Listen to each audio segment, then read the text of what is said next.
This week on the Frame Savers, we finally talk about Castlevania 3. No, wait, that's not right.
Welcome to the Frame Savers. We are a retro video game podcast that focuses on speedrunning. If you're new to speedrunning, it is a hobby where we try to beat video games as quickly as possible using whatever tricks, glitches, and strategies we have available to us. And this week, this is episode 81. We are talking about Bloodstained, Curse of the Moon.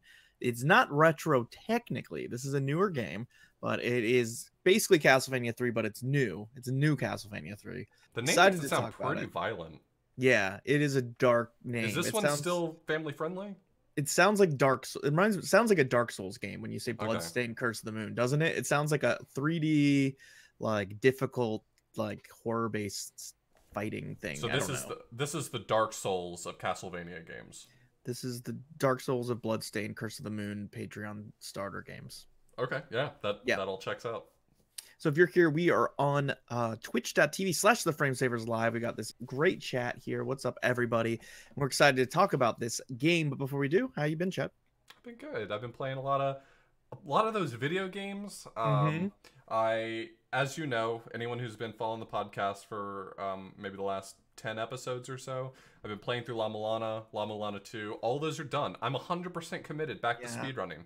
Big day. Yeah, so I finally... I finished the heavy burden that was on me to complete La Mulana. That's done, and now we can play some video games. I'm ready for it. So I've been playing some Hobbit. Still haven't gotten that breakthrough PB that I want. I'm probably going to be in the process of learning some other stuff soon, but who knows? How about you? I have been all over the place, my dude. I've done a little Game Boy Quest. You know, I played Bram Stoker's Dracula the other day that you wanted me to play. So I've been doing a little Game Boy Quest, a little Fortnite. Life is Strange Season 2 just came out. So I played the first episode of that. That was a lot of fun. Really cool game. And the new FIFA came out. So I played a little FIFA as well because, you know, I love soccer. So a lot of variety stuff, but I've got some Game Boy Quest and speedrun stuff on the horizon. Hopefully, I'm also hoping to do a bunch of horror stuff for Halloween. I love this season. I love this time of the year. This is kind of within our theme of October, which we'll be doing a lot of horror-based stuff. And so that's one of the reasons we picked this, but also because it's just a really cool game. And so I'm going to probably beat a bunch of horror games I've never beaten before. Horror Game Boy games? I wish. There's not that many of them, and I've beaten most of them. I mean, I beat all the Castlevanias. You got the Castlevanias. You got Bubble Ghost, if you want to count that. You know, I got to do some hunting. There's got to be something in Japan or Europe that's scary. That's not, you know, something I've played. But I a couple years ago did a bunch of retro horror stuff. I did Resident Evil 0, 1, and 2. I did Parasite Eve. I did a couple of other things. So I want to do Silent Hill. I've never beaten that. I want to do a couple of those as well, just to kind of get, you know, I don't know. Are you a horror fan? You're not really a horror movie fan, right? No, I like slasher flicks, but I'm not big on horror movies. They get too spoopy for you, or? I just don't like jump scares. I feel like there's a lot of horror movies that lean into that pretty hard. Yeah. I like suspense and thrillers. I've got some guilty pleasures that are slasher flicks, but in general, Give me one of them. I got to hear one of them. Well, I mean, my guiltiest pleasure of all is the Saw movies. They're all absolutely awful. No, Saw 1 is a good movie with terrible acting. That's actually a pretty decent movie. Okay, all right. But I mean, I've watched every single Saw movie. That's crazy. Yeah, I've watched Saw 6, which is, I mean, they just keep going. Why do they keep making them? But I mean, it's a nice homage to the old days because like Friday the 13th did that. Like it was Final 13th 4 was final chapter and there were 10 of them. So it was like Jason ends up going to Manhattan, he goes to space, like and then they just start leaning into how ridiculous it is. So that's always fun. I like that. Yeah, once they become self-aware, that's when it gets really fun. It was kind of like another one that I really love is Evil Dead. I mean, that's a cult classic right there. And it's just hilarious because then the second movie was like all flashbacks to the first movie, and then the third movie they decided was just a pure comedy. So doesn't he have a chainsaw arm then? And like yeah, Army of Darkness. He gets dropped into like medieval Europe and. So there's like time travel mixed in too. Yeah. I mean, I guess my suspension of disbelief should allow for that, but much like those movies, we have become self-aware and we don't take ourselves too seriously. So I think we're doing pretty well. That's good. For ourselves. Yeah, I think so. So we've got some upcoming events, and by some I mean one, and that's GDQX, which will be October 26th to the 28th. That'll be on the Games Done Quick Twitch channel, and that's going to be at TwitchCon, but it's going to be a little shorter speedrunning marathon than normal Games Done Quick. I think it's 2 or 3 days. Yeah, it is 24. It is 24 hours, but it's only 3 days long. It's a really small event. There's some other I think small events on the horizon, and if you want to know about those, definitely check out either our calendar or our Discord. You can find the link to our calendar from our Discord. So if you want to check those out, please do. We don't have them listed right here, but we keep track of almost every event of any size in the community. So if you need to know, we got it for you. Yeah. Or if you are wanting to let us know that you're having an event and you want it posted on that calendar, go ahead and hit us up, because sometimes we run out of content. There's little, it's kind of like sports. There's these lull periods where there's like, you get these huge periods where there's so much going on, and then you get these lull periods where it's like, oh, there's no marathons going on. There's no big events going on for a few months. So we're kind of in that lull right now, but hopefully some stuff coming up soon. Also an announcement, we do have merch relaunched. We relaunched our old merch, as you can see if you are watching the live podcast, what our boy Chad is wearing right now. So if you missed out the first time we did this, we had a lot of people come to us and ask, hey, I wanted to buy a shirt back in the day, or I really want that. Can you repost it? So that's posted now. You can get a link to that. Is that on the Twitch page? Yeah, in our Twitch panels. You can either find it under the Twitch page, or if you go to merch.theframesavers.com, it'll take you right to our store. The whole reason why the merch hasn't been available is because we didn't really like the on-demand printing options that were available for a long time. And so the only one we found that we really liked was, who did we use last time? It was a Teespring campaign. Yeah. But they do better quality because they did it in a batch. So you said, I wanted to be part of this batch, and then they would print it all up at once. So a lot of the on-demand options have been terrible, but Streamlabs has just recently released their merch store, and apparently their on-demand options are pretty good. So we're testing it.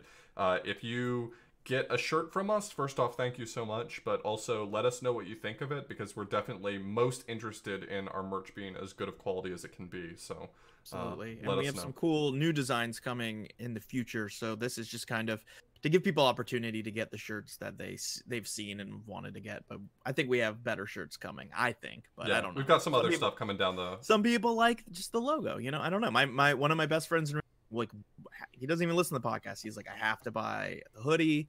I have to have it. He had to have it. I don't know why, but there you go. So thank you. And now he does. So this week, like we said, we're talking about Bloodstained Curse of the Moon. So why are we talking about that? What's the deal? Well, like you mentioned already, we're kind of going into our October content. In the past, we haven't leaned in terribly hard to October, but we always try to do something at least around Halloween. This month, we decided we're going to try to do all of our October content as Halloween content. So there's going to be, different types of horror games. It varies wildly. For those of you who aren't listening to the live episodes, you're actually listening to the normal release schedule. The episode that just came out previous to this was the first one in October, and that was our Ghostbusters 2 Pocket. So that one should be pretty good. Let me know. I'm from the future, so... Yeah, we will have 5 episodes this month, 2 full episodes and 3 pockets, so they'll all be horror based. Excited about that. As I said, I'm a big horror fan, horror movie fan. I just bought a deck of Friday the 13th playing cards. because I was like, I Wow. have to buy them. They were there. They were there at GameStop. I said I had to have them. I got my That's little big. Jason Voorhees. What are those things? Pop vinyls. Oh. The things all the kiddos have. That's the only pop vinyl I have. Jason Okay. Voorhees. So, Okay. big fan. So I'm excited to do this. I'm excited to play some horror games. And there's a lot of good retro video game, like retro horror video game content. There really is. So I'm excited about this next month. Also, this is just a really good game. Honestly, like it came out when I'm sure it's in here 2014, somewhere. I think. Oh, really? No, I'm sorry. It came out in 2018. I don't know why. I Okay, said thank you. 2014. I was like, whoa, how? But it came out this year. But it was it's a we'll get into it. But it's a kind of a pre-release of a game that will be coming out. But when it came out, a lot of the Castlevania speedrunners and Castlevania fans got really into this because it's a real homage to NES Castlevania, which, if you know me and Chad, we both like quite a bit. Our third episode ever was Castlevania 1. It was the second speedrun I ever learned. It's a really great series on the NES. Obviously, it has gone since then in a lot of directions people didn't like, and so I think the fact that they went back to the roots for this, even though it's not Konami or Castlevania per se, really a lot of people got to enjoy that kind of content that they had been missing for so long. Once Castlevania went 3D, they kind of, outside of the Soten and the GBA titles, it kind of went to a whole different direction that I think a lot of people don't like. Or if they do like it, they still have nostalgia for this 2D platforming Castlevania. And so this I would say more than any retro inspired game, like, satisfied that itch for a retro experience. Like, we've done a couple of retro inspired games, Azure Striker Gunvolt, Shovel Knight, and those all felt to me like modern games that were paying homage, but this felt like almost like a modern, genuine NES game, if that makes sense. Like, Right. it just really felt like that I just beat Castlevania 1 for the first time 5 years ago or something, and so it felt a lot like that experience. But clearly they had a couple more technological tricks up their pocket, a little bit more skill, so that was a lot of fun. So we're gonna go ahead and take a quick break, listen to some of that music, and then Chad's gonna teach us about this game.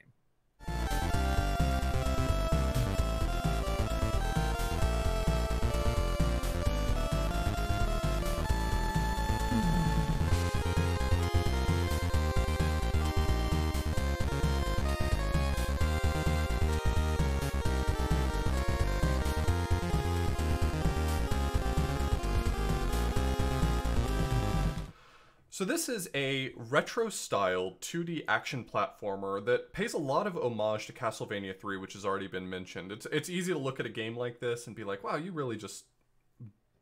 I don't want to say the word stole, borrowed a lot of ideas directly from an existing Borrowed game. with intent to keep. Yeah. Forever. Borrowed with no remorse. This game was published and developed both by Inti Creates, which is not who is publishing and developing Bloodstained Ritual of the Night. They were sort of almost contracted out to produce this game as a Kickstarter reward for Koji Igarashi's Kickstarter. But, this game, it's kind of hard to call it stolen content, considering even though Igarashi wasn't part of the Castlevania 3 development team, he was basically the showrunner for Castlevania from Symphony of the Night onward. So he is as much the owner of the Castlevania franchise as anyone can be. I mean, he's the reason they call them Egovanias, right? Yeah, so that term definitely borrows from his influence, because when he started working on Castlevania Symphony of the Night, the gameplay style changed significantly. Rather than it being sort of a linear progression through levels with maybe some branching paths, it definitely became this sort of free roaming space, and it's really where we get like the term Metroidvania from. His style of Castlevania games, where you just had a big map to navigate that was maybe only locked behind skills or items, things like that. Yeah. So I mean, it's interesting. I just want to point out, Inti Creates, they are the ones who created Azure Striker Gunvolt 1 and 2, which we talked about previously.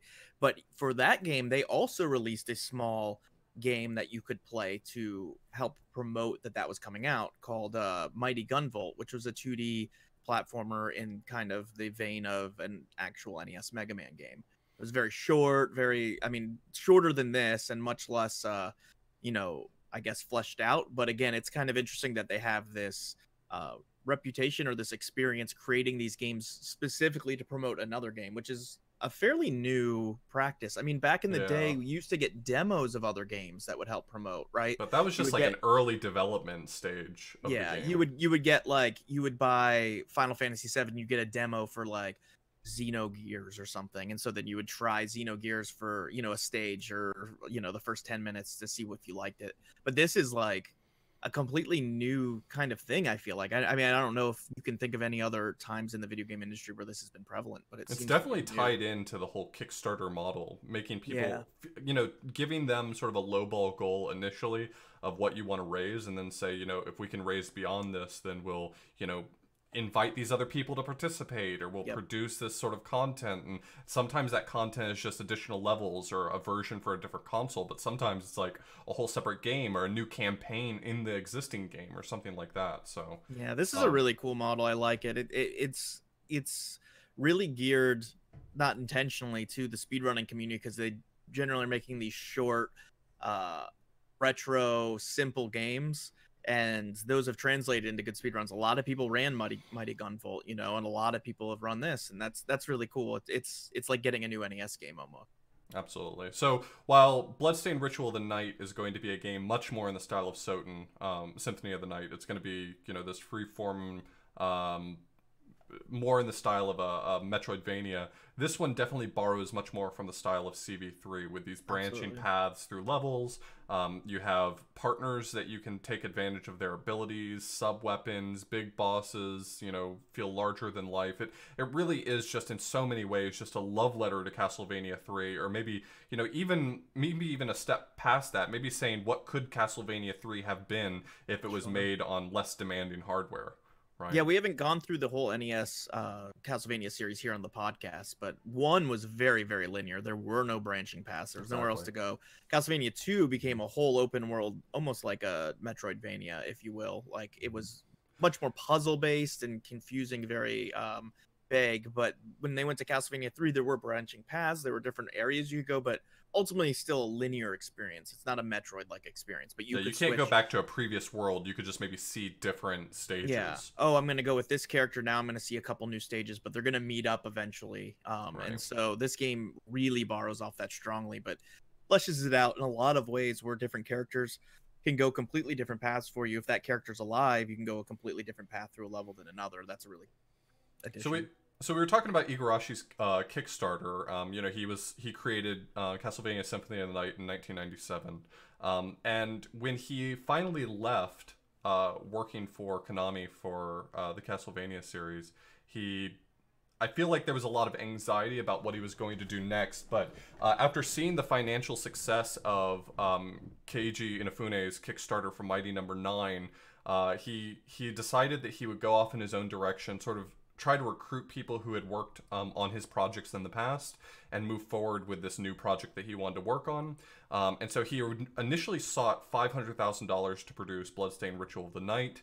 Within the first day, he reached $1.5 million, and a number of stretch goals were added before finally the Kickstarter wrapped up at $5.5 million, which only recently was beaten as the most successful Kickstarter campaign on the website. I think there's a new Shenmue which also was kickstarted for 6.3 million. And that one's almost not fair because I think Sony's like partly backing that. So it's it's weird the way Kickstarter has entered the video game world, right?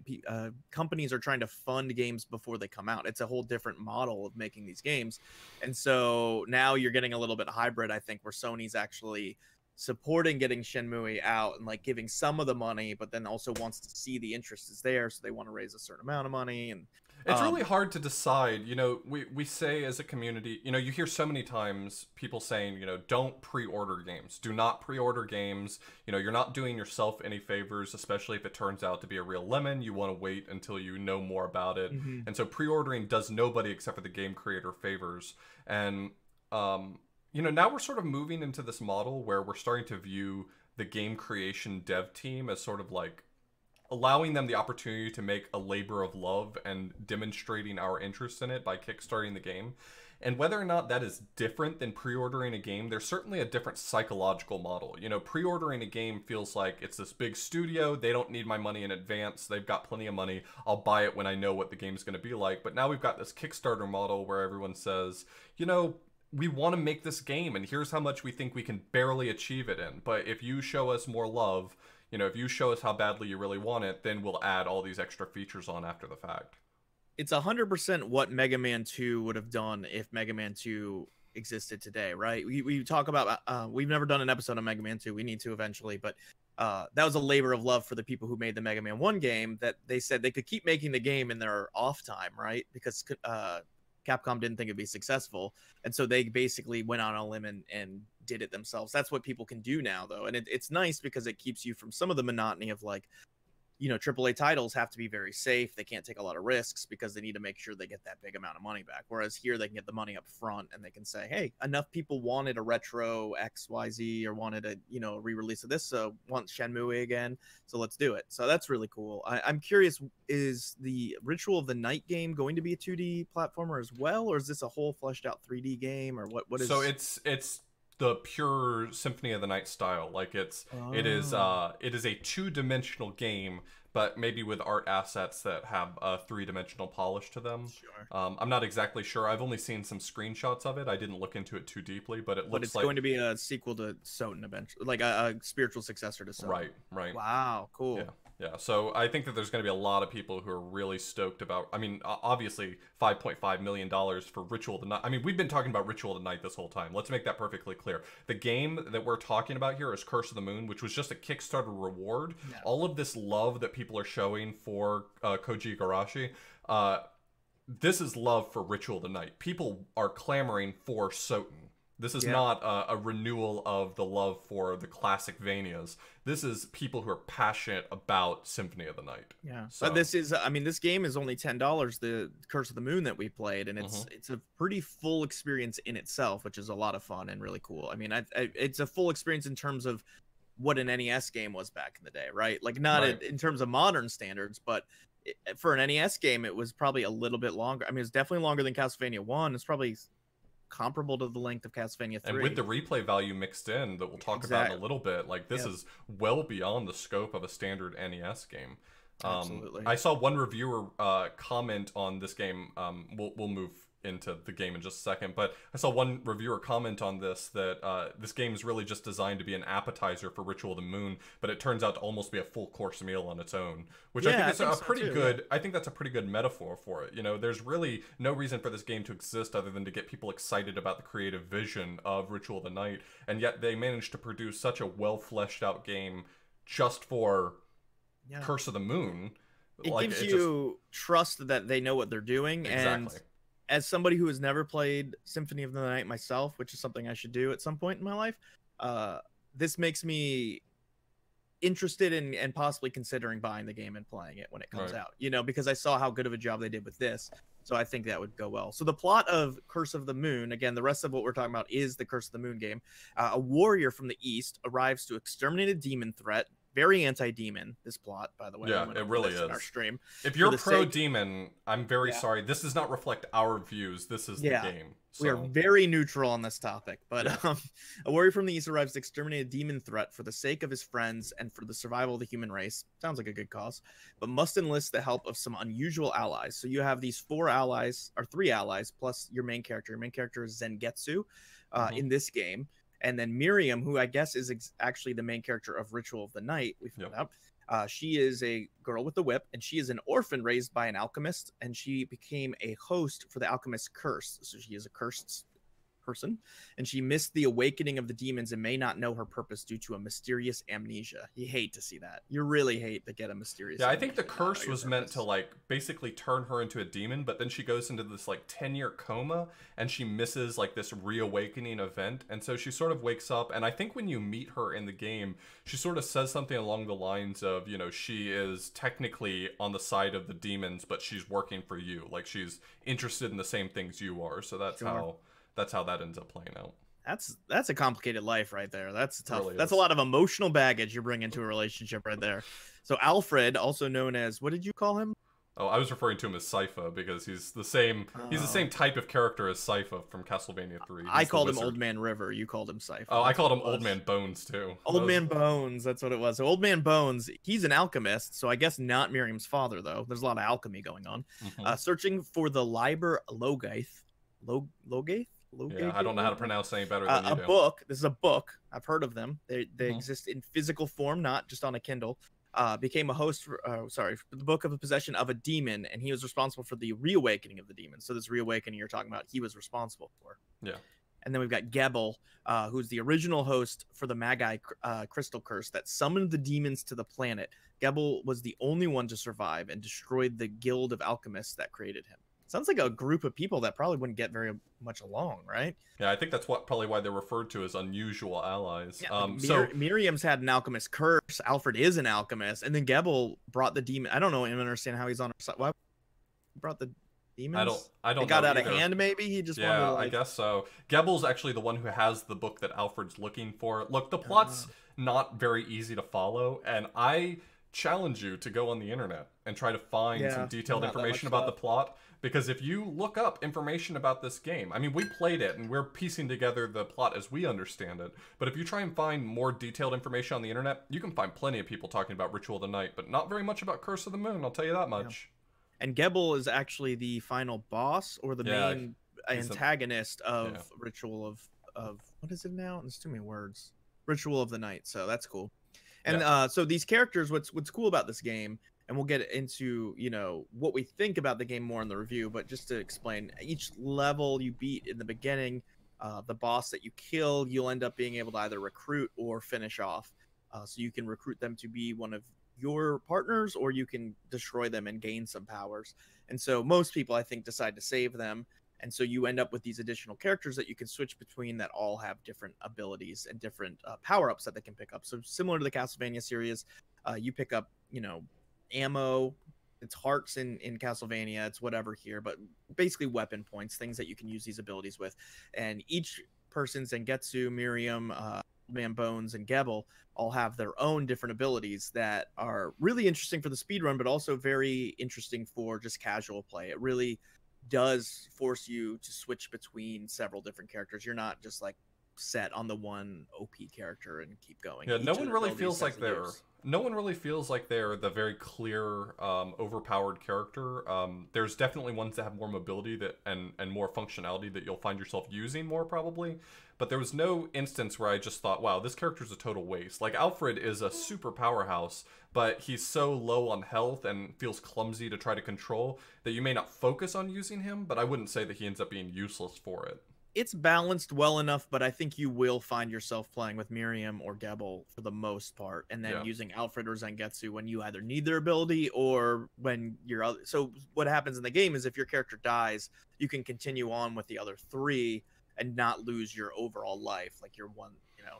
Yeah, as long as all of your allies haven't been downed, you're still good to go. So if Zangetsu dies, the other three might be able to proceed on, and at the end of the level, he'll revive. But it's only once all four characters, or however many you've collected at that point, once they're all down, that you actually lose a life and have to start back at some checkpoint. A little bit similar to Teenage Mutant Ninja Turtles 1 for the NES, although that only has one life, I think. But you have to lose all your turtles, you know. In this, you have to lose all the characters, but, you know, it's a lot easier. Basically, it's a lot easier playing with all four characters than just Zangetsu then, because you have 4 life bars, essentially. I mean, you get low on health with one, you switch to another.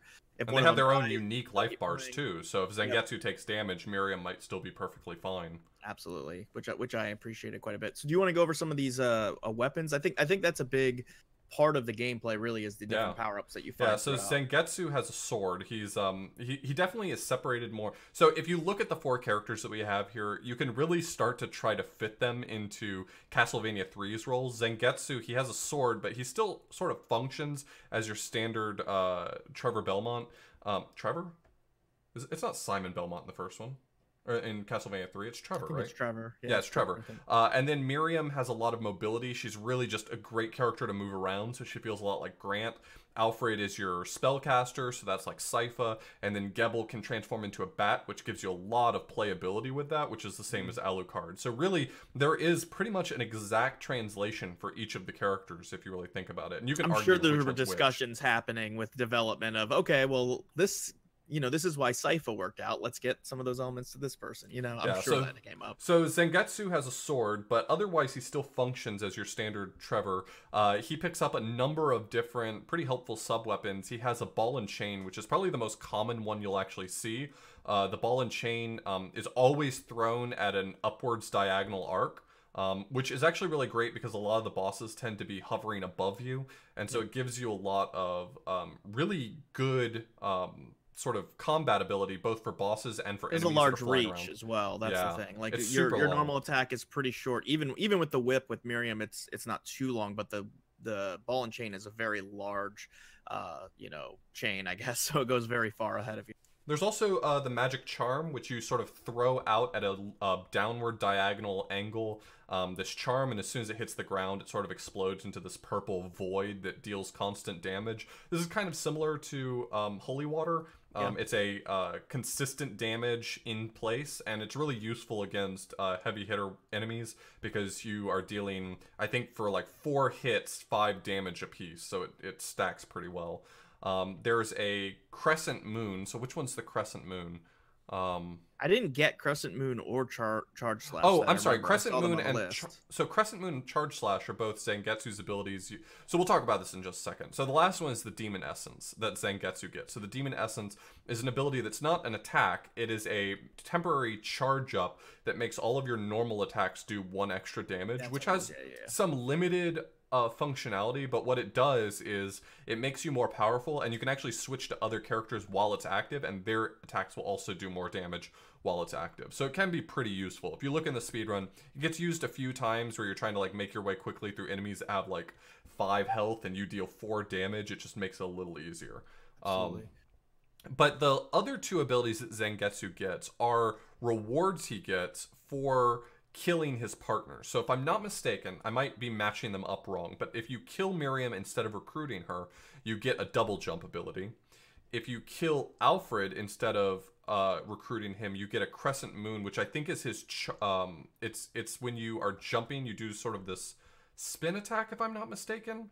And then there's a charge slash that you get if you kill Gebel instead of recruiting him, and it allows you to charge up your sword and do 1 really powerful sword hit instead of just your normal one after you've charged it up.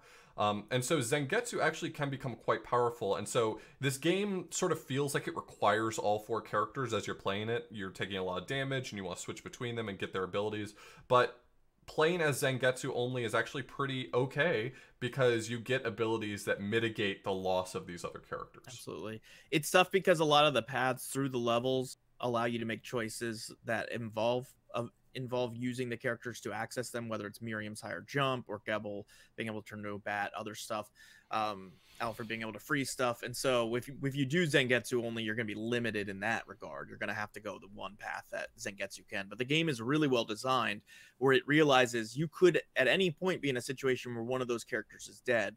So it's like fully completable with any of the characters, I believe. Right. Any level, no level requires you to have any more than 1 character alive at any I mean, that has time. to be true because there's Zangetsu only speedruns. Low Yeah, which is percent great. as well, which means he doesn't get any of the upgrades. Yeah, so that's awesome. Miriam has a bunch of abilities that are a little bit more simple. She has a dagger that you can throw that's kind of worthless, I feel like, for the most part, although it is a projectile you can throw. She has a rapier, which she throws 3 knives up into the air at a time. You can get all 3 to hit, kind of like a shotgun blast almost in an FPS game, and that was the most useful, I think, for me and Chad. There's an axe that you can use that is very powerful. It's used a lot in the speedrun. I think Chad was saying it does 25 damage. Versus like Zangetsu's sword does 4, the axe does 25, so it's massive. So it's like 6 hits of a normal weapon, but you do have to get up real close and make sure you hit it in the proper spot. It's not like a large range. There's that's the axe, and then the sickle that you throw, that's kind of nice because it's a big projectile and it'll go through them and then hit on the way back. So that's a cool one. Alfred is, as we said, the magic caster, so he has a number of different spells. He has a burning sphere that circles around him as a protective shield, and like Chad was saying before, with the demon essence, you can carry that over to another character when you switch, so you can keep that shield over for a certain amount of time, no matter what character you're on.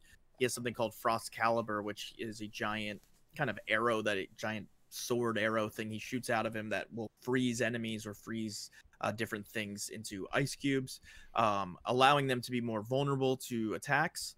So you'll do twice as much damage, I believe. So for normal enemies, if they're frozen, they die instantly if you attack them again, and if they're bosses, they'll take double damage if they're frozen. So it's huge. It's a huge thing, and combining that with some other attacks, I mean, you can probably already figure it out on your own, but combining that with some other abilities, that stacks for a ton of damage. Yeah, when you freeze something and then use the axe, now you're doing 50 damage or so to a boss, and it's just a huge amount of DPS that the game's not really expecting a casual player to do, but in the speedrun, it's really utilized quite a bit. There's a voltaic ray, which is just a lightning ray that kind of zips around the screen and seeks out where the enemies are. That's really useful on bosses that are flying way above you, or things you can't reach without, say, the ball and chain or something else, or you have to use certain platforms to get to. And then there's Soul Vision, which I never got to use, but he makes a duplicate of himself, and it kind of just gives him further range. So there's a duplicate of Alfred in front of him, so you don't have to get quite up as close to something. His standard attack is essentially worthless. You have to be really close to something. Yeah, he's just like swinging a wand. It doesn't do a ton of damage, and it makes you pretty vulnerable. He's old, so his arms don't extend all the way out. So like he really only hits like this. And you add to that the fact that he has the smallest health bar of any of them. So you don't want to get up close on stuff. No. Yeah, risky. No. And then finally there's Gebel, who is our Alucard. He can transform into a bat, and pretty much all of his abilities play off of that. So when you are in bat form, there's a attack called Siphon Blood, which is really just a dash attack. You can dash forward. It will attack enemies. It will break lamps, so you can use that to pick up items while you're flying. It uses up weapon points a lot faster, so just being in bat form costs weapon points, but it uses them up a lot faster if you dash in bat form. There's also Quick Ascend, which is sort of an upward dash. It allows you to go much faster if you're trying to climb. It obviously takes less weapon points than it would to just naturally climb, but it still eats them pretty fast, so you have to be mindful. Yeah, I wish I'd known about that. There's one specific room I'm thinking of where I fell short by one platform and had to redo a section, and I was using the bat form. I had no idea that you could do that. So right. One of the coolest things about this game is that it has a lot of different game modes, right? And that's kind of what Chad was talking about before. It has a lot of replayability. So you can play it normal. Well, the first thing, actually, I'd say we both were really charmed by this. When you start, you can play in veteran or casual mode, right? And veteran mode is just essentially a standard mode. Like, that's what you'd expect a game to be. It's fairly difficult. I wouldn't say it's NES difficult, but it's more difficult than it could be. And casual mode is much easier. There's no knockback. What were the other benefits? The bosses, I think, may have less health. Enemies deal less damage. You take less damage. In general, it's just an easier mode. But I think outside of like boss damage and enemy damage and damage you take, I think that's much smaller than the fact that one of the things that did make the original Castlevania very challenging was sort of doing this difficult platforming with knockback. And so casual mode eliminates the knockback, and I think that's pretty cool. Yeah, it is cool. It's nice to have an option where you still play through the game, but maybe you're just not that good of a gamer, or you've never played a game like this. Say, like, you're a modern gamer and you probably haven't played, an NES style game or a platformer, especially one with knockback, because that's not super common nowadays, right? Like, I don't know the last game I played with knockback, and it was a cool little option. And then when you beat the game on normal, you rescue all of your different characters. So you beat the game on normal with all recruited characters. That name ending, I guess they all have names, these endings. This is called Those Left Behind. That unlocks Nightmare Mode. And so Nightmare Mode, you play with the other 3 characters, but no Zangetsu. And yeah, so we should talk about what the ending actually is. Yep, go right ahead. If you recruit all of the allies, which is pretty much the default, the game sets you up to recruit the allies. I didn't, in fact, I didn't even know that you could do anything other than recruiting the allies. It's not very clear. It's not like it says option kill or don't kill. It's like you actually have 3 options. You can either ignore them entirely, you can kill them to gain an ability from them, or you can recruit them. But the game sets you up really only cluing you into recruiting them. You see the enemy sort of downed on the character downed on the ground, and it says press up to talk to them, and if you talk to them, you've recruited them. So that's that. But if you play through the entire game, so the entire game's premise is that you were sort of out for yourself. You were out there trying to kill the demons because that's sort of your job. You're a renowned demon hunter, and you're trying to save the world and save your friends and all that. And these allies that you don't even care about just kind of show up and join you, and you're like, sure, why not? I need some help. And so the normal ending, if you've recruited all the characters, is that the desperation attack, the final attack of the final boss, is meant to kill you. And Zangetsu jumps in the way to save his allies from death. So he jumps in the way, like grabs a hold of this giant energy ball that's coming for everyone, and he takes the damage. He dies while his allies survive. And Which I think is nice of him to do. Yeah, it's supposed to be this like formative moment where he's like, why did I do this? I didn't care about them, but now I do. And like he has like this really short text where he's like, I don't even know why I did it, but I did it. And so the ending credits play with all of the allies looking over the demon castle, having won, and morning comes and all that. And it sets it up. That's very important to me. I'm not sure if it does. It always explodes in all the other Castlevania games. Nobody's using explosives. There's whips, there's like knives, and then we fired Michael Bay. Everything explodes. We fired Michael Bay. He's no longer part of the production staff. At least in Contra, it makes sense. You're shooting guns and bombs and stuff, but in Castlevania, like. So the revelation here in this ending is that Zangetsu didn't die, but he was sort of like imbued with dark energy or something like that. And so this sets up nightmare mode. So nightmare mode is you start at the beginning of the game again, but now you're playing as just the allies trying to get back to the demon castle in order to save Zangetsu. So it's a brand new mode where you're Trevor, the main character, Zangetsu is out, and you just start the game with all the allies with all of their abilities already built up. You get to keep, I think you get to keep some of your upgrades. No, I don't think you keep upgrades. It's just the allies. But it's a really cool mode that sort of allows you to take advantage and go paths you weren't able to go before. You know, you can use Gebel, for instance, to take a completely different path in stage 1 that was never accessible to you before because you were especially the first couple levels, you don't have any of those. Yeah, you can tell playing them the first time. It does that really good thing that a lot of modern games do, is you play the first time and you see, oh, there's different paths I can go, but I just don't have access to them because you're playing as Zangetsu. And once you get the new allies throughout the game, you realize, oh, if I go back there with that character, I'd be able to do that. And so the game puts you right back in. I just realized his name is Zangetsu. I bet Getsu is a reference to the Getsu clan from... Getsu Fumaden? Yeah, which is also a Castlevania spin-off game. I mean, Getsu Fumaden was a character that appeared in Harmony of Dissonance as well, because the stories sort of tie together. I bet Zangetsu is a reference to Getsu. We talked about that a bit, I think, on our Getsu Fumaden podcast. You can go back and check that from a while ago. I do imagine you drawing like Beautiful Mind all over these like glass walls. I know. Like, trying to figure out the connections. Well, I just got it. Like the Getsu clan were all swordsmen too, so it makes sense that he's a swordsman instead of having a like this all. It's all make. I'm sorry. I just like I had this mind blown moment where I heard you say the word Zangetsu and I was like, oh my god. I'm very sorry. So after you beat Nightmare Mode with Zangetsu, or Zangetsu is the boss, actually. It's not really very obvious. We had to look it up, but we assumed this was going to be the case when we were even playing it the first time. That's called Fallen Moon's Requiem. And so it's interesting, if you beat the normal game also, just one quick thing, with the last stage, if you have all the characters, or any of the characters, except for Zangetsu, it's called Curse of the Moon, but if you have it only with Zangetsu, it's called Cleave the Moon, which I thought was kind of weird. And beating it Zangetsu only is the worst ending. Which so if you play the normal game and you kill all of the people you could have recruited, so you've gained all of their abilities, you're as powered up as Zangetsu can possibly be. That's the worst ending you can actually get. So at the very end, Zangetsu wins the day. I think that there's also actually an ending where if you pass up all of the allies, then they jump in and take the bullet for you, but you don't kill them, which is like a weird option you probably wouldn't even think of either. But but so if you beat the game just with Zangetsu, you've killed all the allies and gotten all of their abilities, then at the end of the game, when you beat it, you unlock ultimate mode, which is where you play with Zangetsu having all of his ultimate abilities and potentially playing through and being able to recruit the allies again.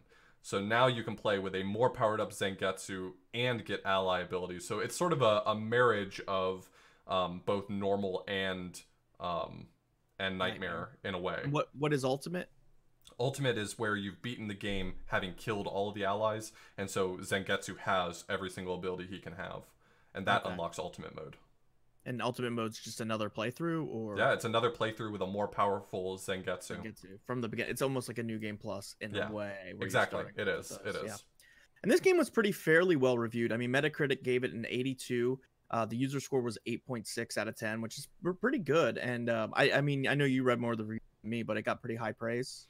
Yeah, people really loved it. They were stunned that the game that was just a Kickstarter reward turned out to be such a hearty game on its own. People really, I mean, there weren't people out there who were complaining like, you just ripped off Castlevania 3. Like, I think it's a beautiful homage, and I think people are really recognize that. So I think just in general, the praise was there. Users really seemed to love this game. Reviewers really seemed to love this game. There didn't seem to be a lot of critique out there in the negative sense. Sure.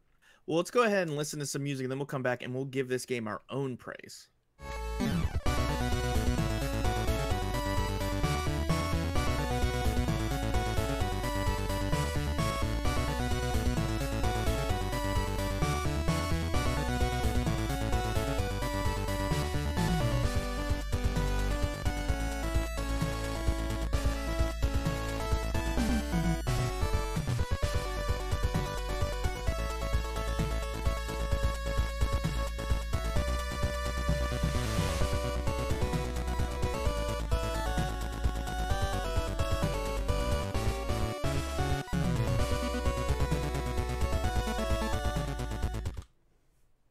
So each and every episode, we like to do a little rating section where we go through the game and we just talk about the different aspects of it. We want to review this game in regards to its graphics, its music and sound, controls and gameplay, difficulty and fairness, fun and replayability, make any final comments we have, and then try and give it a score from 0 to 10, 0 being not good at video game, and 10 being, oh, that's really good at video game.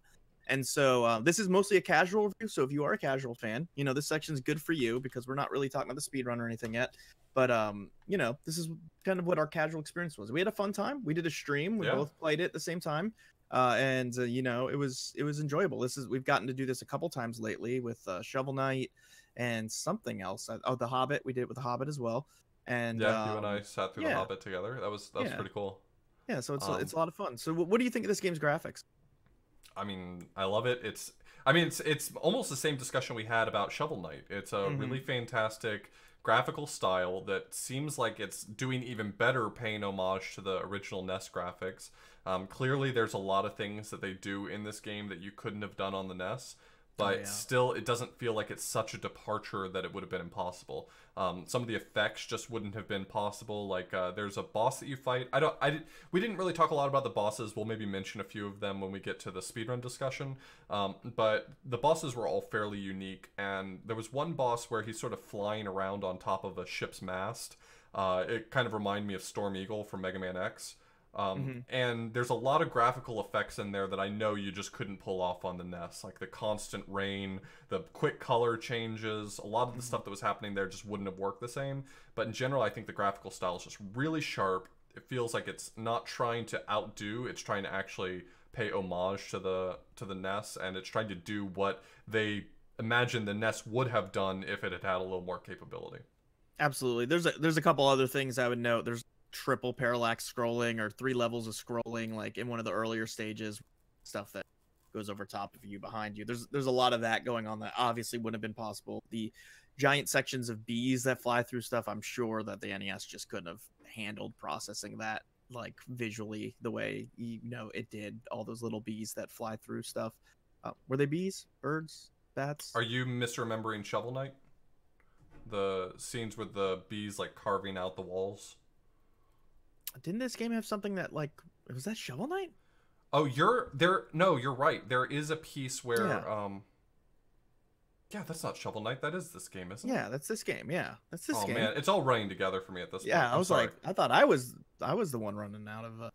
Man, I'm gonna take a step back. You're right. It is. I'm the old one. I'm supposed to be forgetting stuff, not you. No, I suddenly remember it because there was a part where I was trying to outrun it, and I had to change to Gebel to end up getting away from. I mean, obviously, a lot of the colors and boss sprite sizes, all that stuff. But in general, it has the complete heart and spirit of what NES Castlevania looked like, but with a modern twist. And I thought the graphics were really good. I really enjoy I think I liked that they didn't go any higher than they did because it still felt like a Castlevania 1, Castlevania 3 kind of game. You know, they could have obviously bumped up the graphics even more, but I liked the way It's they went always with so it. hard because I don't want to like go. I don't want to be. I don't know if I am or not, but I don't want to be biased in favor of retro stylized games. Like I don't want to I say do. that. I don't want to say that 8 or 16-bit styled games are inherently better or worse than the alternative. But at the same time, like I think that if they chose that limitation, they did an amazing job with it, nonetheless. It'll be So, really interesting when Mega Man 11 comes out to see, because that's not really stylized in the same accurate no. way that this is, but it is still a 2D platformer. So it's going to be interesting to see how that is. You know, you have whole different levels of Azure Striker Gunvolt's definitely a bit more polished and advanced than, you know, an NES or SNES game would have been. This feels a little bit more in the era, if that makes sense. The Right. music and sound. So we have Michiru Yamane. He's the principal composer of She. several Castlevania. Oh, she is the principal composer of several Castlevania titles and was on this. And also Ippo Yamada was the co-founder of Inti Crates. And so they worked on the music and sound here. I like the music, right? I mean, it's Yeah, the good. music's fantastic. I think Michiru Yamane, so she had worked on Symphony of the Night and basically Onward. Like she is heralded for her work on the Igavanias.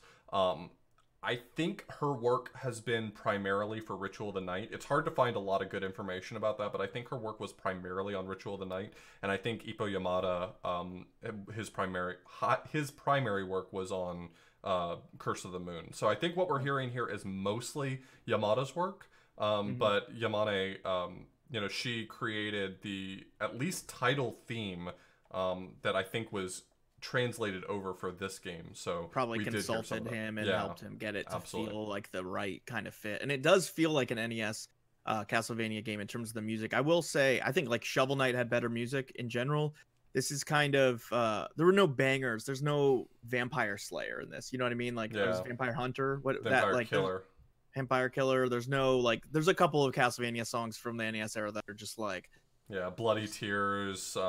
they're some of the best 8 and 16-bit retro music that's ever been written, and this doesn't live up to that standard, I will say that. But listening back and playing it, I mean, it sounds really good. I really enjoy it. If the setting, and it sounds like new Castlevania songs. Me and John have not really played any of the Igavanias. I've never played a single Igavania. I would like to. I'm not opposed to it, but I've never played a single one. So this actually may be really faithful to the Igavania style, and we wouldn't particularly know that.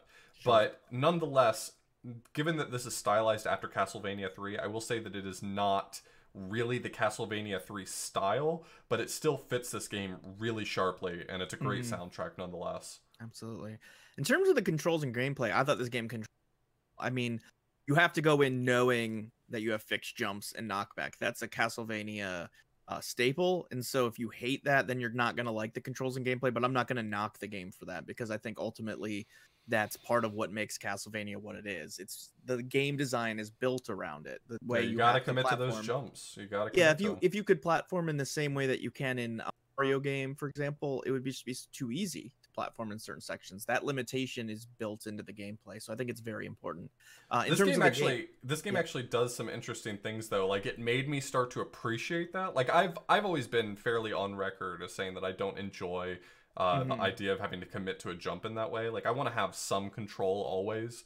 But you know, you're fighting a boss, for instance, and you jump away from the boss, but then you face back and attack him as you're going away. Like that's not something you could do in a Mario game, for instance. Like if you're jumping, if you turn around, you're going back that direction. I didn't want to go back that direction. I just wanted to face that way so that I could attack. And you start to appreciate like how to work within that space. And after a while, it starts to feel less like a liability and just like a different system. Yeah, and I think this designed a lot of its platforming a bit more around that than even the NES Castlevanias probably did. I think the NES Castlevanias make it just very difficult to platform because of that, but they are mostly designed more like normal platformers. But this really took into account that it was limiting you in terms of being able to influence your jump in midair and you know, getting knocked back, and so having to be very careful when you jump onto a platform that has an enemy.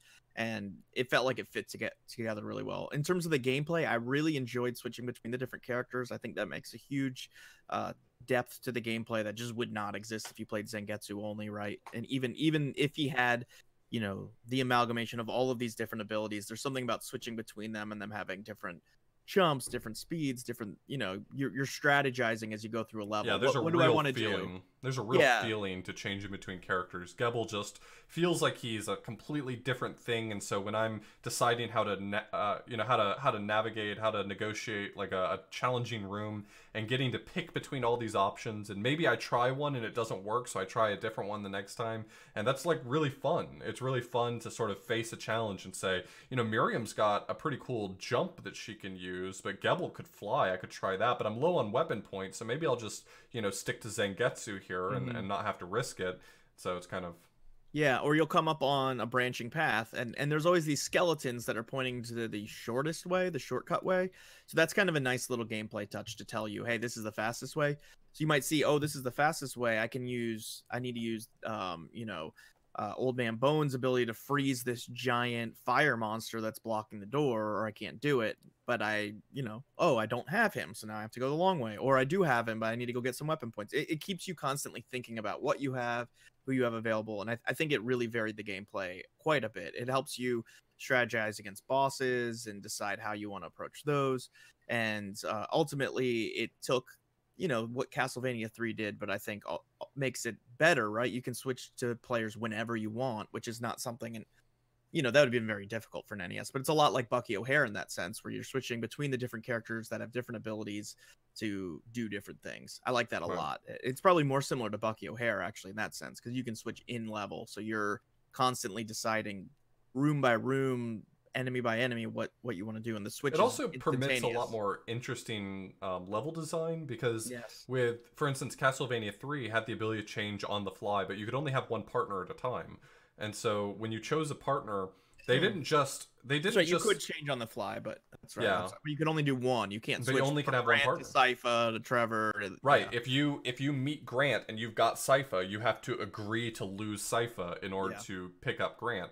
And so, like, rather than having interesting stages that had a lot of options, typically what they just do is, okay, you picked up Sypha, so we're going to go to Sypha's levels now, because her levels are this way. And you picked up Grant, okay, we'll go to Grant's levels, because his levels are like this. Which is cool in one sense, because you get new levels when you play it a different way. But in the other sense, you know, you're missing out on being able to see what different characters can do in that same level. Right. Absolutely. So I was a big fan of the gameplay. I thought it controlled very tightly and well. Outside of that, the combat was really good. You know, the amount of health it gives you, the amount of damage, it was difficult. You definitely take more damage than you might think. I think it really does make you slow down and play skillfully. You can't just brute force your way through this game. Right. So it wasn't NES hard per se, but it started out feeling that way.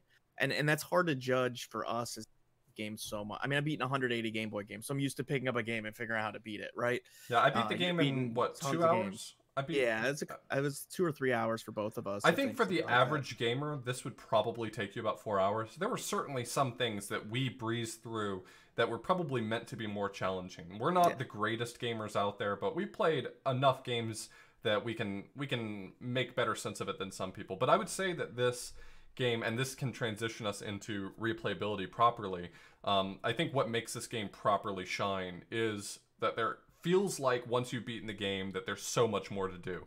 Like, I started playing, like, as soon as I got done playing normal with John, I immediately started playing Nightmare a little bit, because I kind of wanted to just see what it was like to play some of those early levels with the same characters again. And you can... Yeah, it's tough. I'm not the hugest fan of replayability that much myself anyways. Like, once I beat a game, I kind of want to be done with it. Weird like that.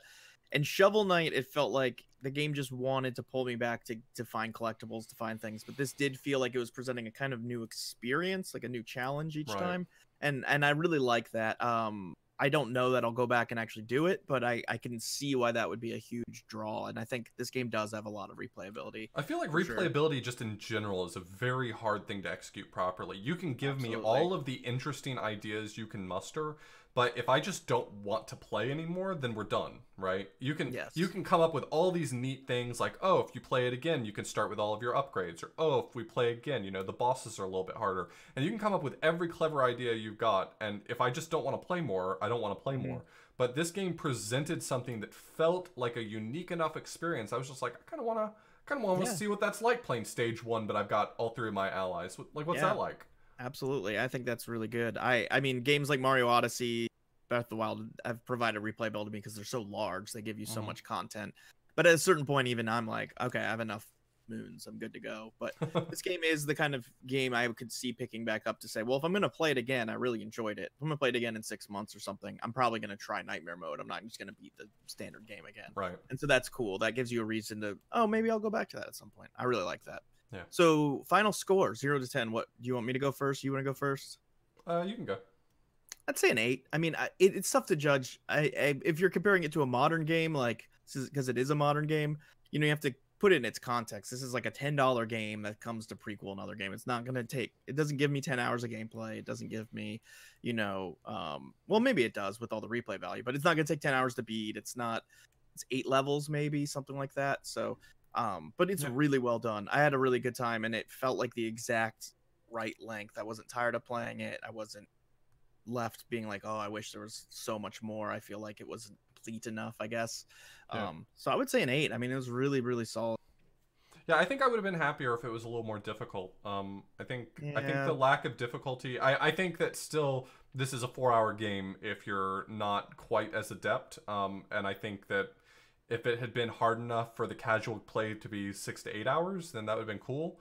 But I think that's really the only points I can really knock off and be fair about it. So I would probably say that if you're a big fan of Castlevania 3, this is probably going to be a 9 for you. But for me, this is like a 7.5 to 8 as well. It's solid, really well put together, and the price point's pretty much just right. $9 for a game that I could conceivably see myself getting 8 hours worth of enjoyment out of if I wanted to play all the different modes and challenge myself in different ways.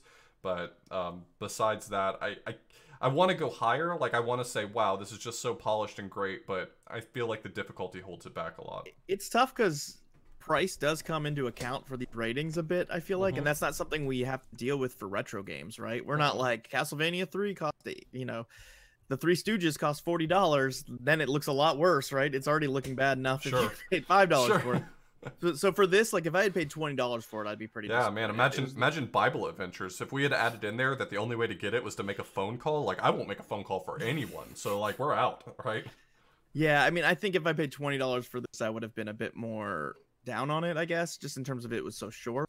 Sure. But the fact that it was such a solid experience for what it was, I think it's a no-brainer if you're a Castlevania fan to pick this up and play it. And I'm looking forward to seeing what Ritual of Sorrow, Trials of Sorrow of Demons of Dracula ends up looking like. Yeah, that's the one. So let's listen to some of that music, and then you can tell us how to beat it even faster than 2 hours. Oh no.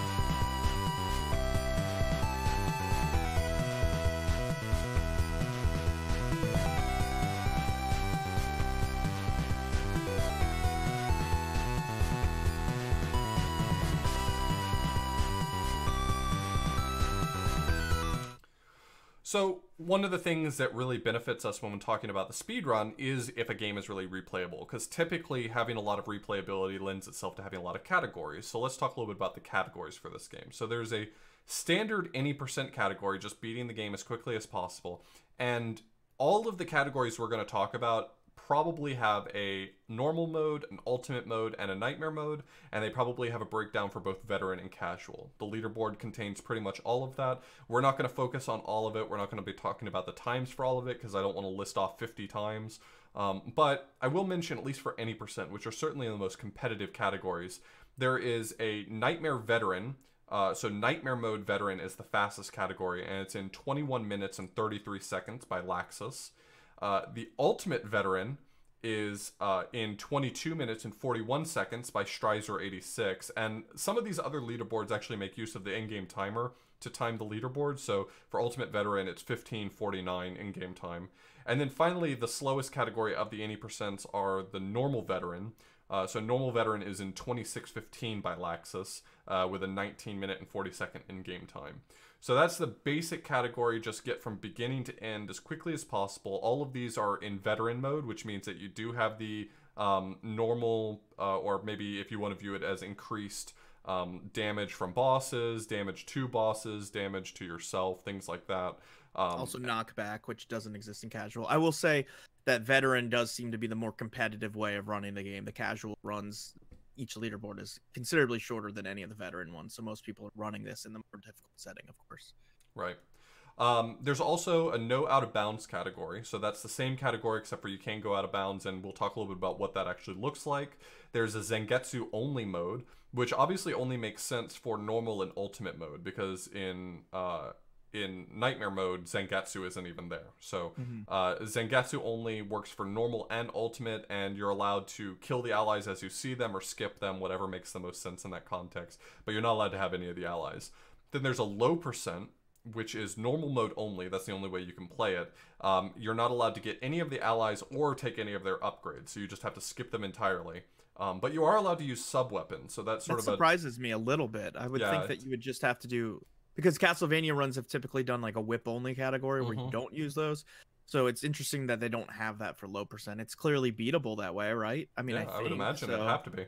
Yeah, it's got to be beatable, because there's no way that you can be expected to have not taken the wrong power up into a boss. Like if you probably entered markedly a boss, less interesting to do. That's probably, yeah. I mean, especially because there's a weapon whip. It's this shorter range attack. It would be right. really annoying for bosses. The bosses have a lot of health in this game, so the game's expecting you to use sub weapons against them. Clearly, even the way they're designed, some of them are out of reach for large periods of time without it. So I'm sure you could beat it with just the attack, but I could see it being incredibly I mean, I beat the first boss with no sub weapon because I'd taken a bad one in there. I don't remember what I had, but it took like 4 full cycles of the boss, which was really time consuming because you can't get hits in very often. So yeah, I can definitely agree with them to allow sub weapons. It's like there's no reason, just make it slower for the sake of argument. I get why you might want to do it no sub weapons allowed, but I get it as well. And I think if you've beaten the game, a boss rush mode unlocks. I didn't see it myself, but I also didn't see any comments about how to trigger this boss rush mode, so I assume it has to be built into the game. And the boss rush mode has a really short world record. It's like 9 minutes and some change, and it's just a rush through all of the bosses. So these are our main categories. And so I guess this leads us into discussing some of the tech for the game. So let's actually start with the out-of-bounds tech. So the out-of-bounds tech is kind of interesting. Really cool. And this is one of the first things that really clued me into this game. I had seen someone playing it, and I saw them do the out-of-bounds tricks, and it's really cool stuff. It requires both Alfred and Gebel, so both of them have to be in your party at that point. So that means that for normal mode, you really can't do any of these tricks until after stage 3. And that's why I think really the Nightmare mode becomes more interesting, is because you can start doing these tricks right from the beginning of the game, because all you have are the allies. So that means you've got Miriam, Alfred, and Gebel, so you can use them however you prefer to. And the basic structure, and from what I'm explaining to you right now, you can go do it. This is the easiest trick in the world. All you have to do is have Alfred have the ice ability. You have him freeze some large enemy or small enemy, it doesn't matter, but some enemy who's standing on the ground. Then you use the bat to fly into the ice block toward the ground and untransform out of the bat. And it just pushes you down through the ground, and if there's something interesting in that direction, you're going to fall to it. So in the first level, you can actually use this ability in Nightmare mode. You can fall through one floor and go to a completely different room, and if you fall through that floor again, you basically fall straight into the boss fight. So it's real quick. It's just back to back. You jump straight into the boss fight. And so that's real fast. I was actually playing through Nightmare mode myself, and a friend of mine in chat, Countdown, said, hey, why don't you try it here? He told me how to do it. He just explained it by text in one sentence. He said, freeze this enemy coming up with ice, and then fly into it with the bat and untransform. And I fell directly into the boss of stage 4, I think it was. And it was really cool to have tricks like that, because a lot of events like GDQ and other marathons or just streamers in general can make speedrunning seem so inaccessible, so difficult. Everything's frame perfect, everything's so hard to execute. And then you have some of these tricks, I mean, some of the stuff that's so hard to execute, you know, the average eye is not even going to notice. But some of these flashier tricks, like you can go pull them off at home right now. And that's what makes speedrunning really fun. You can go ahead, if you have this game and you're listening to the podcast, go ahead and try freeze somebody, turn into a bat, go in it and undo it. That's really simple, right? And you're going to be able to do something cool. You can go be at a party and show somebody like, hey, look at this, I can fall to the floor. The ice attack has some other really cool uses. There's a specific setup I'm thinking of in the first boss fight of Nightmare Mode where Miriam can throw these 2 sickles, and what the runner does is throw 2 sickles and then switch to Alfred and freeze the sickles in air. And normally you can't reach the boss's vulnerability point, but you can actually jump on these sickles. They'll still be there as platforms and then get in a whole bunch of hits. So it's really cool to see how in Nightmare Mode, that boss is really interesting because you actually end up using, I don't know if you noticed, but you end up using all 3 allies because it's Miriam's sickles, Alfred freezes them, and then you use Gebel to just lay into him with the shadow attack. Yeah, and it's really cool to see how that was routed, right? To be able to look into these 4 different players that have a lot of different variants to them. You know, I compared it to Bucky O'Hare, but these players have I think these different sub weapons provide even more variance than something like that game does. And that fight is just a perfect example of how interesting it is to route this, to say, how do I beat it as quickly as possible, getting all these abilities as off the bat, pun intended, and you do. So that gets us into talking a little bit about the boss fights. Most of the boss fights have really interesting quick kills. Strizer has a video about Ultimate Mode, which I was watching, which is Zangetsu primarily at the beginning of the game. And it's very technically demanding to pull off the quick kills to get the optimal fights, but it's really interesting. It typically combines Alfred freezing an enemy and then Miriam hitting him with the giant axe. And as I mentioned earlier, the axe does 25 damage standard. If an enemy is frozen, if a boss is frozen, then it deals double damage. That's 50 a hit. And that's even further amplified, for instance, in the 3rd boss, I think it is, which is the boss with the coin stacks, where you can attack the coins and it does basically 1 hit of damage or 1 times damage. But if you attack the head of the boss, then it does double damage. And so you can combine that by getting up high enough to hit the boss's head, freeze the head with Alfred's ice, hit the head with Miriam's axe, and now you're doing 100 hit points of damage per hit versus like Zangetsu's 4 with the sword. So it probably shouldn't have made it so you could freeze bosses, but it made the speedrun different, right? So yeah, I mean it's an interesting mechanic. It doesn't really ruin the casual experience either, because for the most part you're not going to know to abuse that mechanic to that level, right? So I certainly never noticed that the bosses were impacted by it. Like, you would have to really know about the boss's health to know how much it's impacted by it. I knew that for standard enemies it was 1-hit kill, so the ice was still pretty useful, but I didn't realize that for bosses it was doubling the damage. And so that's I didn't kill any of the enemies, so I'm a pacifist. I didn't kill. That's good. That's good. We need more of that in the world. Yeah. There's a lot of other strats against bosses. There's one boss, I think the name of the boss is Bloodless, which is a really strange name of the boss because she's the one who's flying around and making blood rain. So Bloodless is an unusual name. You can't have blood in her and then make it rain. Like, you can't have your blood and eat it too or something. I don't think that's a real saying. Something like that. I don't know. But there's a really quick strat against her. You do the same thing. You freeze her and then hit her with the axe. But there's other options too. Like, an equally fast attack is to get Alfred's lightning ability that just targets bosses, and you can still kill that boss really fast. So there's a lot of options for casual players, or rather people who aren't necessarily trying to learn world record strats and want to just kind of learn this as a fun speedrun. There's a lot of options available to you. There's not just one way to do it. So so that's pretty cool. There's also at least I saw it in the Ultimate tutorial. I'm not exactly sure if there's any situations where it's not possible, but this game sort of separates out segments of the game with these doors that have arrows pointing at them, and when you stand in front of the door, it plays a little cutscene where the door opens and you walk through, and then the screen scrolls and the door closes behind you, which is not a slow cutscene, but it's not very fast either. It takes a little bit of time,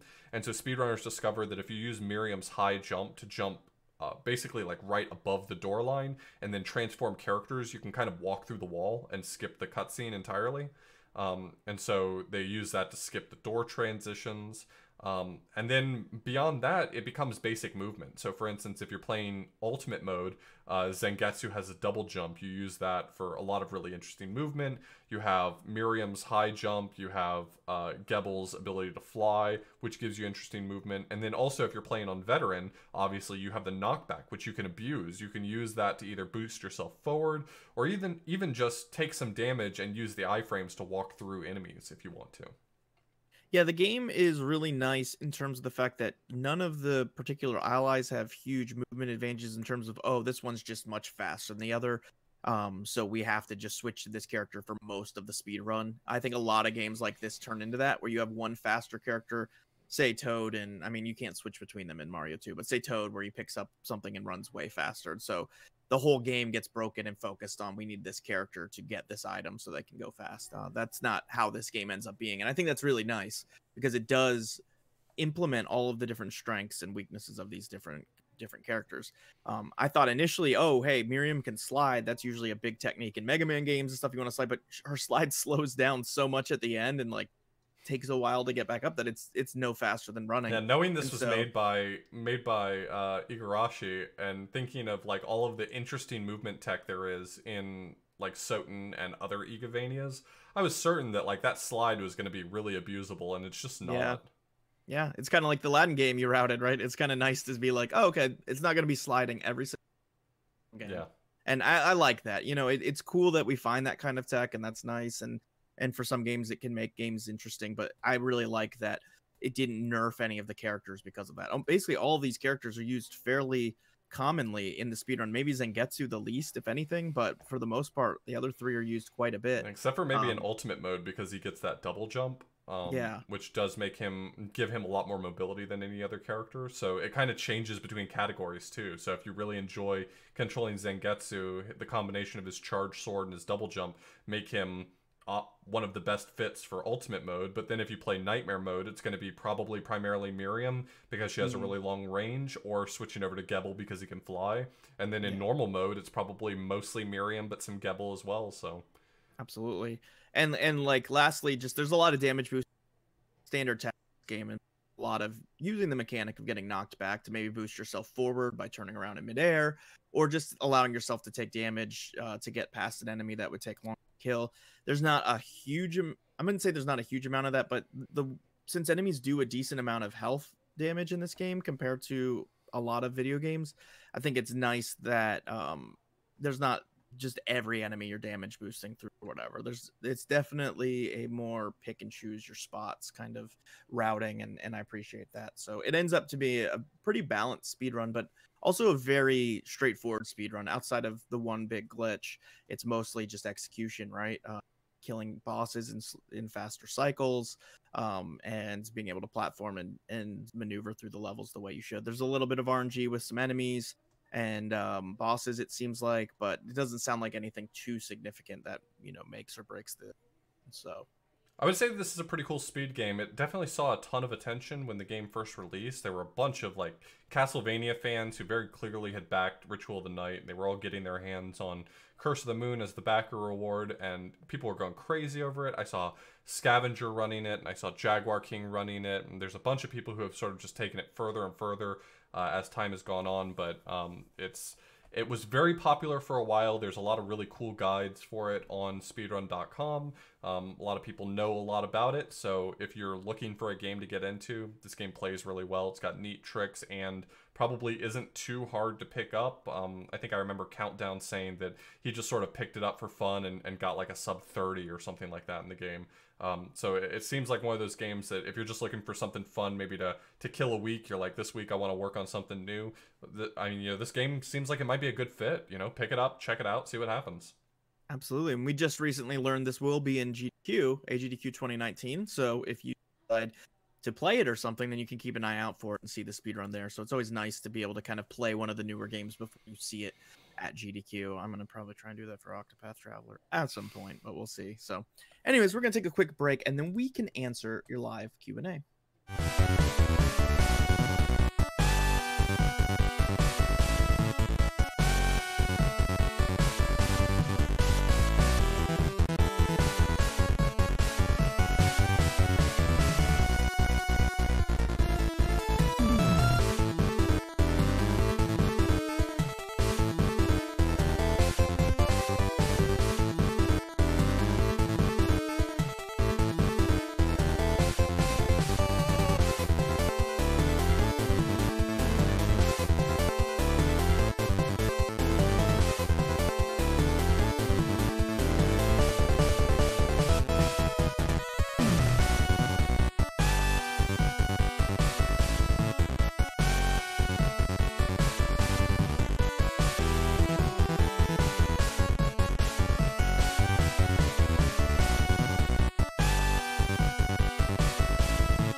One of the things that we really love here on the Frame Saver is being able to do it live, is we can answer any questions that you have live for us. As always, we like to publish on our Discord, and sometimes we'll talk about it on Twitter as well, what upcoming games there are. So we are always happy to answer questions ahead of time as well. You don't feel like you have to pop into chat just to get your question in. You know, we check our email, we check our Twitter account, we check our Discords, both our private DMs and the Discord server itself. If you got any questions, get them to us. But for today, we've just got a few. Yeah, we also have, I just want to say, we have specific channels in the Discord that Chad set up so that, you know, we already have the next episode 82, which is going to be Parasite Eve, in there. So if you want to go post a question now on Parasite Eve, or something that you want read on that, maybe you have a Halloween question, maybe you have just a question about the podcast, doing podcasting, streaming, anything you want, you can ask it. But those are available weeks ahead of time so that you can go in there and post if you don't, you know, if you're not watching live and don't think of it on the top of your head or anything. Sure. So our first question is from Twitch, and it's Sam Almon, who asks, you mentioned having played a bunch of horror games, so this question is for John. What are your favorite spooky games? Sure. I wouldn't say I've played a lot of horror games, especially not modern horror games. I haven't really delved in that, but in terms of retro, retro, you know, I think I articulated pretty clearly in our Resident Evil episode. I love Resident Evil a ton. Resident Evil 1's one of my favorite games of all time, so I love that series. RE1 and 2 are really good, and the remake, huge fan of that. I'm also a huge fan of Parasite Eve, which we're going to be doing in 2 weeks. Chad will be playing that for the first time. Really excited to watch him play that. Grew up with that game. Went back and played it on stream like 4 years ago. Also, a lot of NES games that you could say are quote-unquote horror, like Monster Party was the first run I ever got into a GDQ. I love that game. I always love anything with weird horror-based graphics, even if it's cutesy. Splatterhouse, Wampaku, Graffiti. But those aren't really horror games. I mean, if you're talking about like actual survival horror, I really do want to dive more into the series. I know you like Eternal Darkness a lot, which I was a fan of. I was gonna mention that one. Yeah. Eternal Darkness. I feel like it's so when you think of horror typically in video games, most people just gravitate to survival horror. And Eternal Darkness isn't that. Eternal Darkness is definitely much more of a suspense thriller kind of game. But it's got a real intended horror mechanic that I feel like the novelty of it really made it fun for me, because sort of looking back on it, the game either didn't age well or wasn't as good as I remember it, but that mechanic is novel enough that I've always had a real fond place in my heart for that one. So for those of you who don't know, Eternal Darkness Sandy's Requiem for the GameCube is a game where you have the sanity meter, and every time you see a bad guy, it makes you go slightly more insane, and as that meter starts to run out, the game isn't just messing with your character, it starts to mess with you. So, like, for instance, you'll walk into a room and it'll suddenly be filled with enemies, and it'll say that your controller came unplugged. Or your screen will flash as if the TV turned off, or the volume went down, or something like that. And so it starts to actually, like, screw with you as the person playing the game. It really breaks the fourth wall in that way. There's one point I remember playing it. It can happen randomly. These are all random effects, but there's one time where I walked through the door and the game just faded to black, and then it showed a screen saying, "Thanks for playing the demo. We look forward to showing you Eternal Darkness 2 coming next fall," or something like that. It's like, that's funny. Wait. Yeah, it is a survival horror in terms of like what gameplay genre it is, but it's different than your standard survival horror. I didn't like the themes bringing in all this historical stuff. Not a fan of that. I don't want Roman centurions and stuff in my horror games. And the gameplay is kind of clunky, but I think knowing that going in, knowing the insanity meter stuff going in, kind of ruined it a bit. Maybe we just ruined it for a bunch of people. I don't know. But if you played the game when it came out, that would have been a really cool idea. I only sought it out much later. I sought it out way after the GameCube's life cycle, because I heard about the sanity effects and I was like, that sounds cool. And so I played through it and I enjoyed it, but you know. Absolutely. Our next question is from Punkle, and he says, did you play Castlevania Rebirth? That's a remake of the Game Boy game Castlevania Adventure, which was the last Castlevania Classicvania released prior to this. I have not played it. I have played all of the original Castlevania Game Boy games. So Castlevania Adventure, Castlevania 2 Belmont's Revenge, and Castlevania Legends. I've beaten all three of those. Can you still get the WAD for it? I know that the Wii shop doesn't exist anymore. I imagine you've got to be able to download the WAD to play it, but it was a WiiWare exclusive. It was a remake, but it was only for the Wii. So, I hope you played it, or hope you got it. I'm sure somebody somewhere in the internet has it somewhere, but it's not the most accessible game to play. Interesting fact, we were just talking in the break. Castlevania Adventure is such a slow game. I mean, even for the Game Boy, it's just brutally slow. Nobody has ever speedrun that I'm aware of the actual original Game Boy. Everybody plays. There's a Konami Classics 4-in-1 cart for the Game Boy Color. There's actually a couple of them with kind of classic games, and people play that version of Castlevania Adventure in order to speedrun it, which is really funny to me. So what is this version people play on? So there's a couple of Game Boy Color carts that have like 4-in-1 games on them, right? Like 4-in-1 carts. Like, oh, here's Galaga, this, and this. And so one of them has Castlevania Adventure on it. And that version's in color, and it plays faster. Like, it's at a better pace. The exact same game that I'm aware of. I've never seen a leaderboard Castlevania Adventure played on the actual Game Boy. Their leaderboard is everybody plays it on that version. So kind of like Pokemon, right? Everybody plays on a GameCube player, not on a Game Boy, stuff like that. But this is a little bit more extreme, right? Because nobody's ever really played the one that everybody owned. They played this Game Boy Color port of it. So yeah, I'm curious to check out this Castlevania Rebirth. I looked it up because I hadn't heard of it. John at first didn't know what I was talking about when I mentioned it to him in the break, but then as soon as I mentioned it, it all popped into his head. But it's just I love this idea of taking games that were either underappreciated or just didn't really see the light of day and really unplayable in their original state. Yeah, I mean that's a good way to put it. But like I'm watching footage of it right now. It looks fantastic. It looks like a ton of fun. I can definitely see that it is Castlevania Adventure because I've played enough of that to know what that game looks like, and this is definitely that. It's like porting that game to the NES, essentially, is what it looks. Yeah, they gave it kind of a Symphony of the Night art style almost. But it looks fantastic. It looks like something that I would really love to play. If you are a big fan of the classic Vanias, I can almost guarantee you that 90% of you have never played a single one of the Game Boy ones. And this seems like a good way to go back and appreciate the first adventure game for the Game Boy without having to unfortunately play the first adventure game for the Game Boy. So here's my follow-up question to Punkel's question. Which Castlevania games have you beaten? Me? Yeah. Let's see. I've never played any of the Igavanias. I have beaten 1. I've played 2, but I haven't beaten it. I've played 3, but I haven't beaten it. I've played 4, but I haven't beaten it. I think I beat one of the Game Boy games, though. Was it like Belmont's Revenge? What is it? Castlevania 2? Yeah. Okay.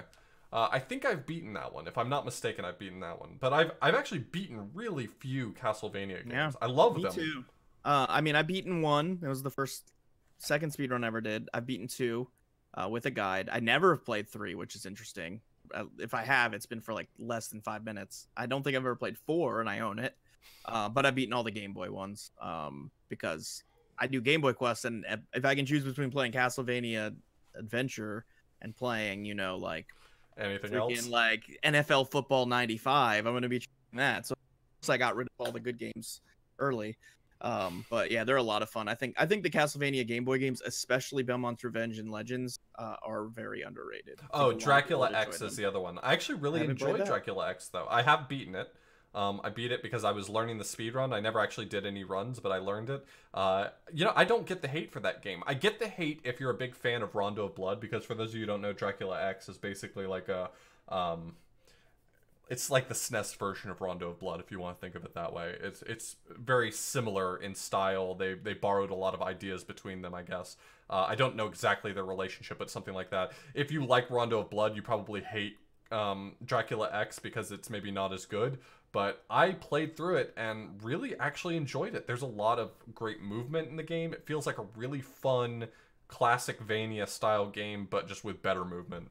Your next step is to play Castlevania Legends, because I gave that a 9 out of 10 for Game Boy Quest. It's really good. Castlevania Legends. You're the girl with the whip, and it moves at an almost playable pace. It's pretty great. Okay, yeah, I don't think I even knew about that. It's a very rare card. I mean, it's a $100 game if you buy the cartridge, but it's really good. It's the best one on the Game Boy by far. Really fun. Yeah, but you know the way it is with retro gamers. Everyone sort of has an opinion. Like, as soon as one is not the best game in the series, it suddenly becomes a bad game. It's like Simon's Quest is not the best of the 3 NES Castlevanias, and so it becomes suddenly a bad game. People act like Mario Sunshine's a bad game because it wasn't, as good Or as Zelda some of the other 2 ones. Or yeah, it's ridiculous. And so I feel like I'm always perpetually defending these games. TMNT 1. Yeah. But I feel like I'm defending these games so often when in reality someone's got to, because it's like you can't play Dracula X and realistically say it's a bad game. It's actually a good game. It's just not really as good as Rondo of Blood when you put it up against it. Absolutely. So the last question, the one that's been burning in all of our hearts, Space Cow 2455 asks, when are we going to see those Saw speedruns? Just to note, Saw is a game that came out for PlayStation 2, I believe. I think there's a Wii version if I'm not mistaken. I either watched like the completionist or some YouTuber was doing like some of the worst games and did a video on it, and it's really bad. I mean, it's mostly a bunch of mini games too. It's like, I saw it pop up on speedrun.com one time, and I was watching some of it, and I feel like it probably would have been really challenging to make a good game out of the Saw franchise, honestly. Of course it would be. But you could have made something that would have been funner for. Well, like, the premise of, I think it's Saw 3, is that this guy gets trapped in a whole, like, almost dungeon where he's like, solving puzzles one by one that are retelling a story for him. Okay. And so I feel like you could make a game like that, where you are one character who's sort of witnessing a story like Seventh unfold. Guest almost, where you're like solving puzzles in different rooms to get to different places. And So I feel like there is a potential good game in that franchise, but boy, have they just not done it. Like, it's the worst. Like, so I bought VIP for us to play when I visited you, which is based off of a Pamela Anderson spy action TV show she did. And it sucks when there's like a really bad game that you just want to speedrun so you can run that game, but the game itself is just not even, there's no redeeming quality to it. Like, I've always wanted to speedrun The Bachelor for DS because I love the Bachelor series, but it's literally mini games completely unrelated to dating or the Bachelor franchise. It's like, what would be the fun? And I watched Saw, and it's close to that point where it's just like a lot of these little repetitive puzzle things, and like, I don't know. I hope you do it though. I'll watch one day when I've hit the bottom of the barrel, and Lord knows I'm getting there.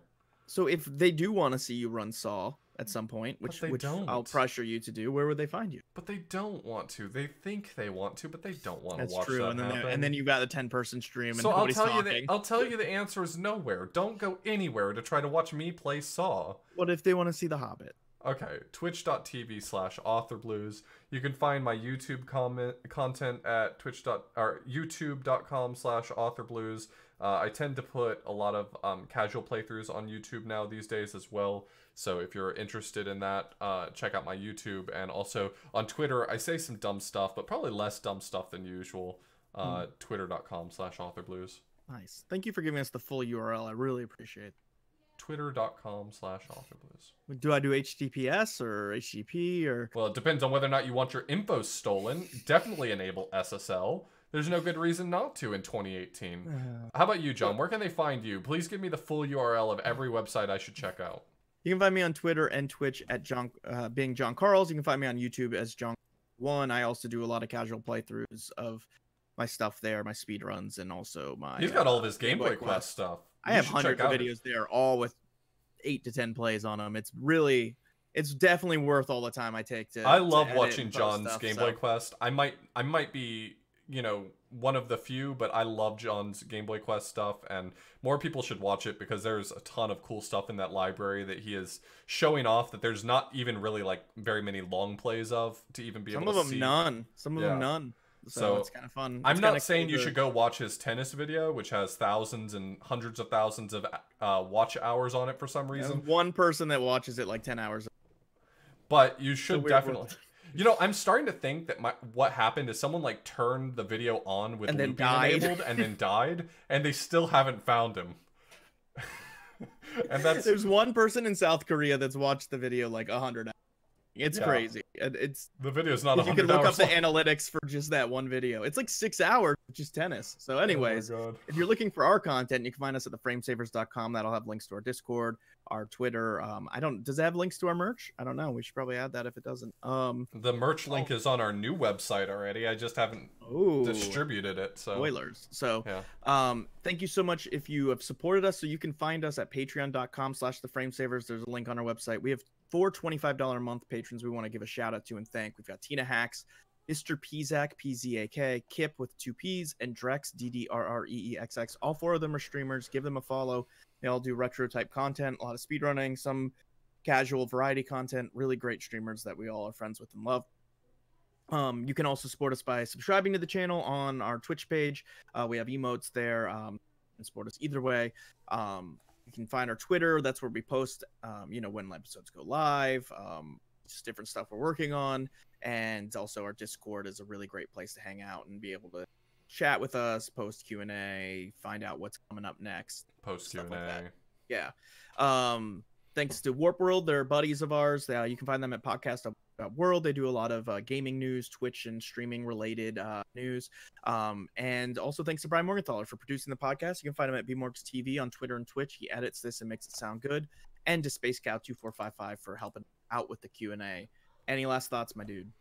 Go play. Honestly, we've been talking about a lot of retro-inspired games lately. Go play them. These games we need are to get awesome. some garbage games to talk about where we can tell you to get away from them. I know, seriously, run for the hills. But for these, run to the hills. The hills of where Castlevania, Castlevania 3: Curse of the Moon. Thank you so much, and we'll see you next episode with Parasite Eve.